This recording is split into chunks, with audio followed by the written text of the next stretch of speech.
မင်္ဂလာပါခင်ဗျာ AMA Computer Knowledge Sharing Channel ကကြိုဆိုလိုက်ပါတယ်ခုတစ်ခါကျွန်တော်တင်ပြပေးသွားမယ်သင်ခန်းစာလေးကတော့ကျွန်တော်တို့ laptop တွေ desktop တွေပေါ့နော်ကွန်ပျူတာတွေကို shut down ပြုလုပ်တဲ့အခါမှာပုံမှန်အတိုင်း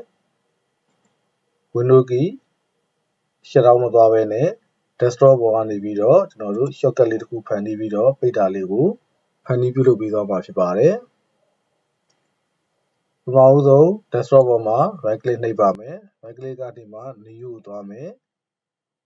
new ကနေမှ shortcut ဆိုတာလေးကိုတစ်ချက်နှိပ်ပါမယ်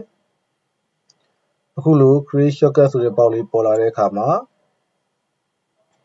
ဒီလိုစာလေးရိုက်ထည့်ပေးရပါမယ် slide to slide to shutdown.exe လို့ရိုက်ထည့်ပါမယ်လို့ရိုက်ထည့်ပြီးပြီဆိုရင် next ဆိုတာလေးကိုနှိပ်ပါမယ်အခုလိုဒီစာလေးမှာကျွန်တော်တို့ကြိုက်နှစ်သက်ရာရိုက်ထည့်လို့ရတယ်ပေါ့နော်အခုကျွန်တော်တို့ဖန်တီးပေးမှာက window ကို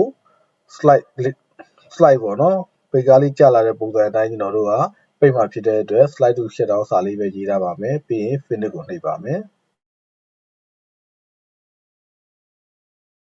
ဒါဆိုရင်ကျွန်တော်တို့ shortcut လေးတစ်ခုရပါပြီဒီ shortcut လေးကတော့ကျွန်တော်တို့ command shortcut icon ပုံစံပဲဖြစ်နေတဲ့အတွက်ကိုလိုချင်တဲ့ icon ပုံစံလေးကိုပြောင်းလဲပါမယ်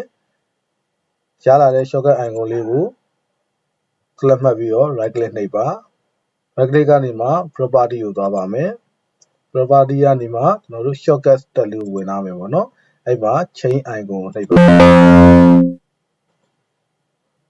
change icon မှာကိုပေးချင်တဲ့ icon ပုံစံလေးကိုထားလို့ရပါတယ်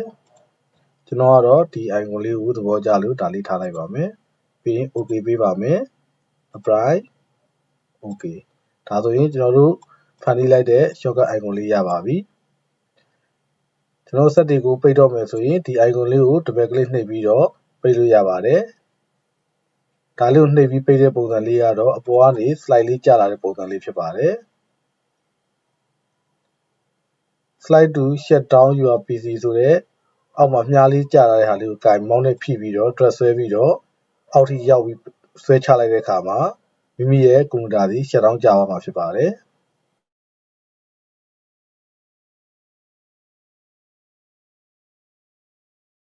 ကိုဆက်ကိုမပိတ်ချင်တဲ့ခါကြလို့ရှိရင်ဒီ slide to shut down လေးကိုပဲမောင်းနဲ့ဖိပြီး drag ဆွဲပြီးအပေါ်ကိုပြန်တင်လိုက်ရမှာဖြစ်ပါတယ်အားလုံးလိုက်ပါလို့ဆောင်လို့ရနိုင်ပါသည်ကျေးဇူးတင်ပါတယ်ခင်ဗျာ